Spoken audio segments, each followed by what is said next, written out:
I got into the rug business accidentally. I was a school teacher and was interested in Persian architecture. For some reason, I stumbled onto a book of Persian architecture in a bookstore in Berkeley, California, where I lived, and I could not believe the appeal of these books. It was the sort of thing where I wanted, a friend would come and visit, and I would open this book and insist that they look at these pictures and expect them to feel what I did. It took me a while to realize, it just doesn't quite work that way. Something had hit me which wasn't going to hit them. So I had a summer vacation. I went to Iran. I had kind of a destination of going to Shiraz. Bought a car in Europe, traveled across Europe and Turkey. I'm not sure. I don't know if I was aware at the time that you might just fly to Tehran and save yourself a lot of trouble. But in any case, drove hither and yon and finally made my way down to Shiraz. And it was a little bit like there was a string connecting me to a man who dealt in the bazaar there. I bought a number of things from him. I bought things in Tehran. I bought things in Hamadan. All very interesting. I didn't know much, and so it was mostly about price. Usually not paying over $25, $30, $35 for things. Got back to the United States, and the point here is, decorated my apartment with all of these objects, and then a few months later it was robbed, and the thieves were interested only in the Oriental rugs, and the trappings, and the bags, and all of the kind of tribal stuff that already fascinated me deeply. They took every thread of it. And this was the luckiest thing that ever happened to me. I wrote to this dealer in Shiraz. I wrote in English. I don't write Persian, and I speak very, very little Persian. Enough to bargain and get fed and so forth. His prices were really good. There was hardly any bargaining with him, and no need for it. And so I wrote to him and had photos of the things that I'd lost. And I said, here are all these things that I bought, many of them from you, and now they're all gone. And I wonder if there's some way, at this distance, we can experiment and see if maybe you could, send me some photos or do something, and we could work it out, and I can begin to get some rugs, because I won't be able to come back to Iran for quite a while. His response was to send me, 4 or 5 packages of rugs in what I came to call a guni, no doubt related to the word gunny sacks. These were flour sacks, and he knew exactly how many kilos you could get in one of these and have the postal service in Iran accept it. 20 kilos. And he could pack these things very tightly and securely. So these packages arrived in sewn up cloth. And there's a note in there. There's a letter in one of them in Farsi. I hadn't sent him any money. And so, what's this about? A friend said, there's a bunch of Iranian students. The Shah sends all kinds of students to the U.S. They have a place called Iran House. He gave me the address, and so I went to Iran House and knocked on the door, and a bearded man came to the door and viewing me very suspiciously and wanted to know what I wanted. And I said I had a letter from a man in Shiraz, and I needed to get it translated. And so he stepped outside and he scanned this letter, and he said, well, you're a capitalist. You're exploiting rural workers. You're taking advantage of peasants. And about that I don't really have an answer, but I had a $5 bill in one hand, I need to get this translated. He took the $5 and translated. And what it said basically was from this man, this Haji in Shiraz. And Haji's suggestion was that I should sell these things. I should keep the ones that I like the most, sell all the rest, make money, pay for the ones that I kept, and that way I would make good on this theft that I suffered, or at least part of it, and maybe then we could do some more business. And that's what happened. So until I went to Shiraz again, I was still teaching school, but until I went, periodically these packages would arrive through the mail, always, I'm sure, weighing very close to 20 kilos exactly. And we started to do business. I had no idea what I was selling in almost all instances. At that time, it wasn't like, 18th or 19th century rugs were just all over the place. But the tribal accoutrements, the saddlebags, the bands that they used to tie loads on animals, there was a standard price of $10 each for those. The things were so inexpensive. I bought, and then as soon as I could, I went to Shiraz and made a beeline for him. And we started a pattern then that existed all throughout the 70s. I would go to him first and give him, you might say, the first crack at my money. Anything that I could buy from him, I did. There was virtually no bargaining, maybe a little bit sometimes, but it wasn't necessary, and it wasn't about that.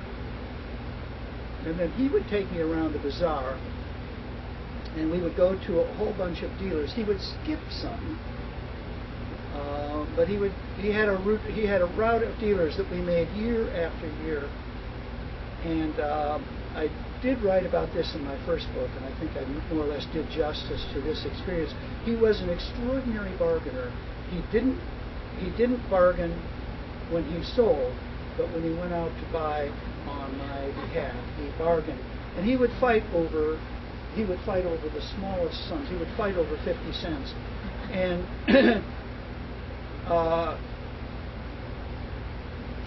fight. Just yelling, and he's pulling this rug in, and the guy's holding back, and you're writing numbers, price on a tag, and the guy's coming and tearing the tag off, and throwing the tag down, and yelling, and Haji would periodically look around. He would sort of come out of a hypnotic state that is part of bargaining, I think, and he would say in Persian,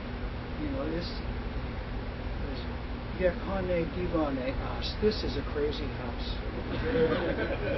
But he would sometimes say it in a restaurant or other places. He kind of viewed life on Earth as a sort of crazy house. And but he was a point of stability in the middle of the whole thing, and obviously somebody who I grew close to and loved. One more story. After a couple of years, he engaged a translator. He was just frustrated with our inability to communicate about nuances, and I was probably getting in the way of his bargaining skills at times. I understood something about bargaining myself, and you couldn't do this if you didn't, but he was a master. So we got a translator. His name was Gurdjieff, and Gurdjieff would then relate in English what the lay of the land was. With this man, you'll just have to let Haji fight him until it's all over. Don't say anything. Don't look too concerned. It'll all come to an end, and you'll get what you want. We developed a signal system. Haji used words. His question was, "Oya mihahi, do you like it? Mihahi." And the answer when he asked me was always no. And I knew little phrases in English to make it a little more convincing. you know, the colors weren't very good for the U.S. or something. Well, he wanted it for him. He would eventually get back to it, and he would say, well, this American doesn't know anything that interests me. And so the whole thing was to try to get not to try to get the rug for an impossible price, because you can't, but to get it for the real price, to get it for the wholesale price. He didn't want me to be treated any different than he would allow himself to be treated.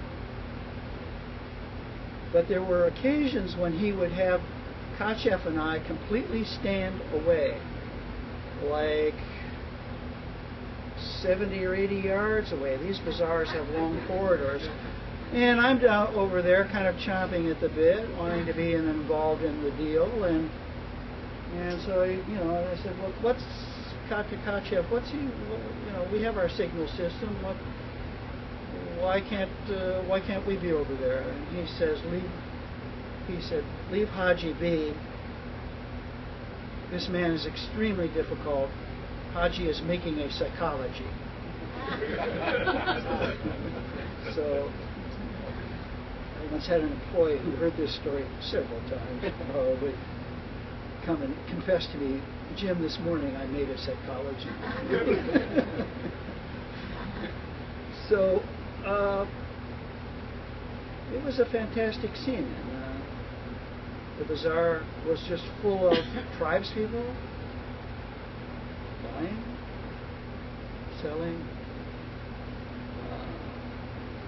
all kinds of locals and foreigners. It was amazing, and nothing like that exists there now, and I would say never will again.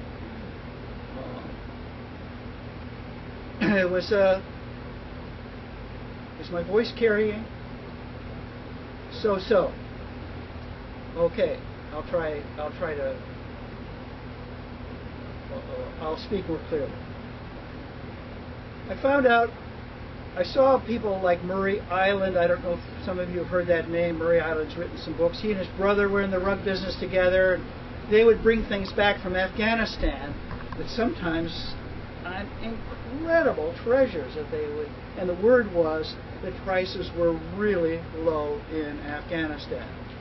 So in '73, I took my first trip to Afghanistan. It was just a few weeks after the king, the last point of stability in that country, was deposed by his brother-in-law. And I didn't know anything.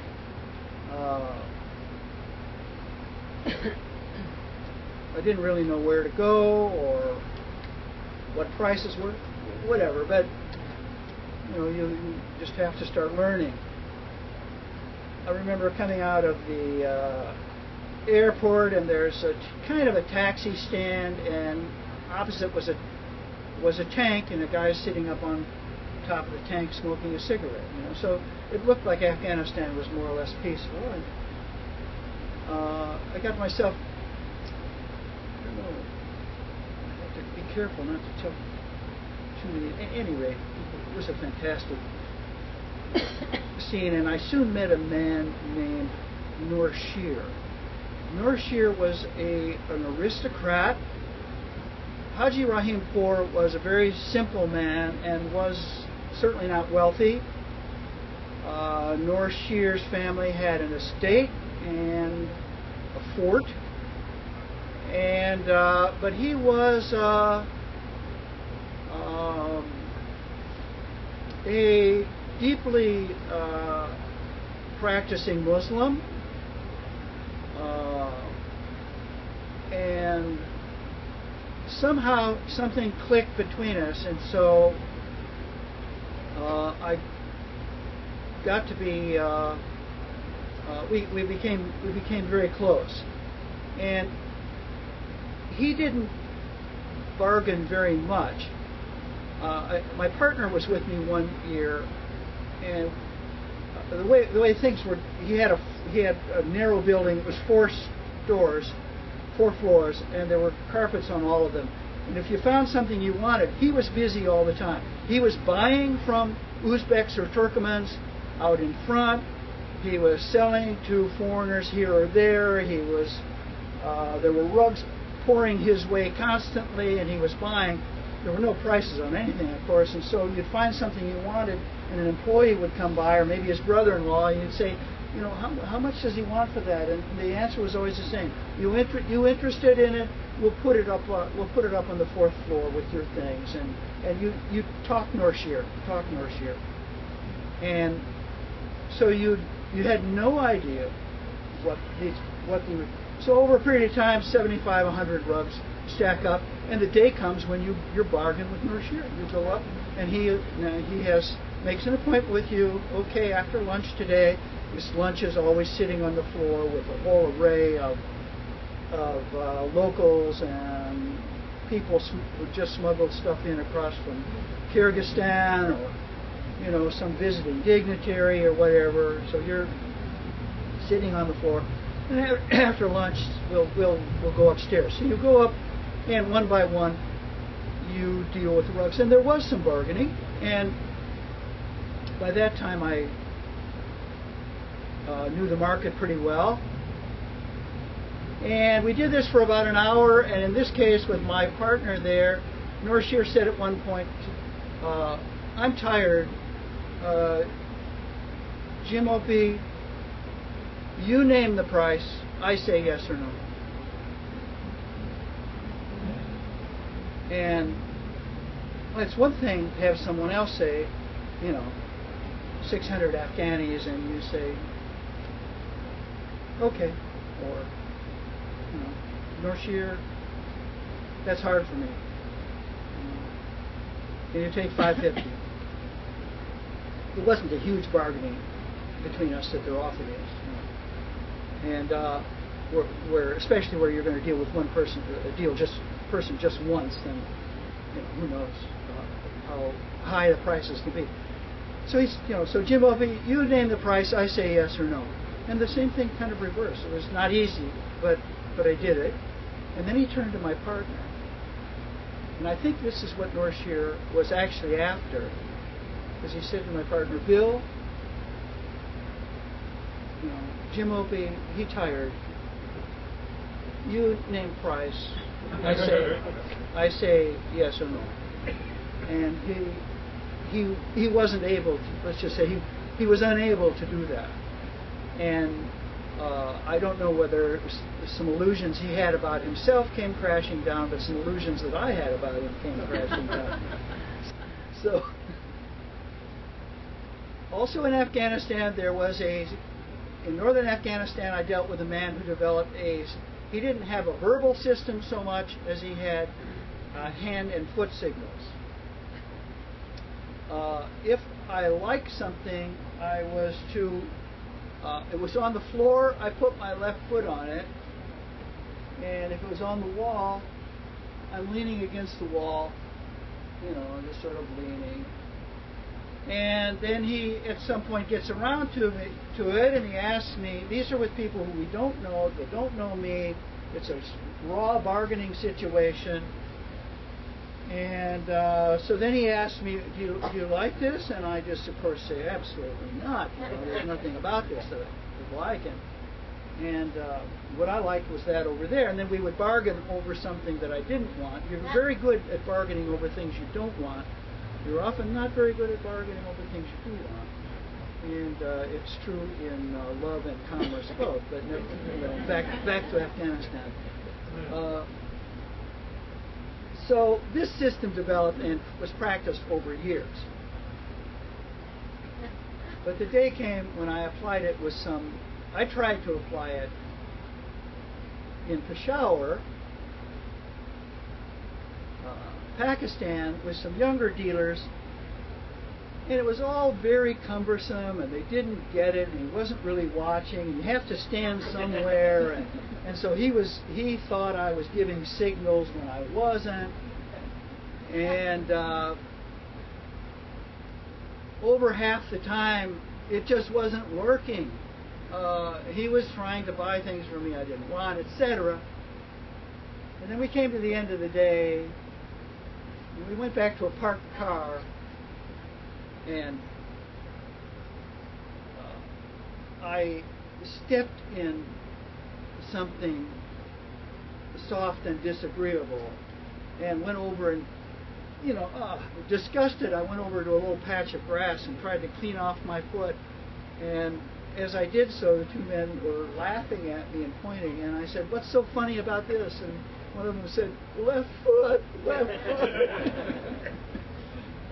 I'll tell you a very funny story that happened to a friend of mine, not mine, not to me. And I never saw the piece involved. He was in the Peace Corps in northern Afghanistan. We were there briefly together once, but before he left the Peace Corps, he wanted to buy a weaving. He'd always wanted to buy a local. He taught school in Myanmar. And he wanted to buy a local piece, and so he went to this dealer, and he found a piece, and it had, it was attractive. Incidentally, it didn't matter to him, but it had a little bit of writing in it, of course, which some pieces do. And as he got involved in bargaining, and that time, in good weather at least, bargaining scenes tend to move out of a store, sometimes out on the street. You have better light, and it's just kind of confining in these dark shops. So he was out there bargaining, and a crowd started to form. And the dealer offered the piece for 600 Afghanis, and he wanted to pay 2, and then the people are laughing, and he doesn't get it. He doesn't see there's nothing funny. I mean, in pre-television Afghanistan, as I experienced myself, bargaining scenes like this were local entertainment. You're watching a local guy deal with this foreigner. You're just going to see what happens. You just watch. And people were leaving the crowd and going and getting friends and coming back and laughing, and my friend couldn't get any of it. He understood Farsi. He could speak it. So eventually he buys the rug for about 350 Afghanis. And so a week later he's going to Kabul. He takes the rug with him and he shows it to a friend of his, and he said, "Is there something about this rug that's funny?" And said, "Well, I don't know. I mean, what happened?" And he told him the whole story. And he said, "Well, you speak Farsi, you speak Dari, Farsi, Dan?" And he said, "Yeah." And he said, "You read it, don't you?" And he said, No, I don't read." He said, "Well, there's something written in this rug. You don't know what it is?" And, No, what is it?" He said, "Well, I'll tell you what it is. It says the price of this rug is 150 Afghanis."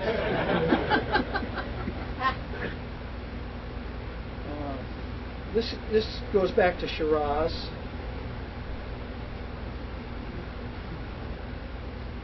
And I never had anything like hotel reservations or even much of a plan. Being kind of impulsive by nature, and my wife doesn't let me travel at all the way that I used to, and I probably am better off for it. But I'd fly into Tehran, and I didn't really care for Tehran. The prices were high there, so I'd take the first plane out to either Isfahan or Shiraz. It was just sort of like, it didn't matter to me. What's the next flight out? And that trip, it was to Isfahan. So I had connections in Isfahan. And so I spent 4 or 5, 6 days there. And I spent all my money down to about, I think about $6. I had about $6. After I bought a plane ticket for $20 or $25. So I arrived in Shiraz at 9:30 at night, and I told the taxi driver on the way, pool nadaram, I don't have any money to speak of. And I told him how much I had, okay. So he took me to one hotel. It was locked up. Shiraz tends, rolls up his sidewalks early. Another one was closed. Another one didn't have any room. And finally, he took me to a hotel, and he just left me off at the front door and took my took my money and was done with it and left me there. So it was a pretty steep flight of stairs, and at the top of the flight of stairs was, kind of mysterious. How do you have a hotel that has where you have these, 30 steps as you go up to the reception desk? But it was a little bit of a forewarning. Up at the reception desk was a man, and next to him was his bug spray can, which he immediately, as he spoke to me, and he spoke some English. He spoke some broken English, and he really was quite fascinated with aside from trying to do damage to these bugs, it became clear that he was fascinated by them and sort of liked to watch the process of their reaction to this poison and so forth. And he told me, this hotel is not for you. He could speak some English. This hotel is not for you. Don't stay here. It's not for you. He had an old style switchboard, so I said, well, find a hotel that is for me, can you? And he couldn't, and so in the end he accepted me. And he took me to a room several floors up. The next door there were some Arab gentlemen playing poker, and they were bored and wanting someone else to join them, but I wasn't in a good financial shape to play cards with them. Just wanted to sleep, and it wasn't the best night's rest, but you do the best you can. So in the morning I went down to the desk, and the same man was there with the same can of bug spray. And I said to him that I needed a towel. I'd walked around. There were no showers or baths on the floors, but I found a shower up in the roof. But I couldn't find any towels. So I said I needed a towel, and he said, towel? I don't know towel. And, how do you make yourself known? And so I thought, so I acted out pantomime, a shower, alb, water, and then turning off the water and then stepping out and going over here and picking up towel. He got it. And he said, oh, towel. He says, yes, towel. Oh, if you see towel, tell to towel hello from me.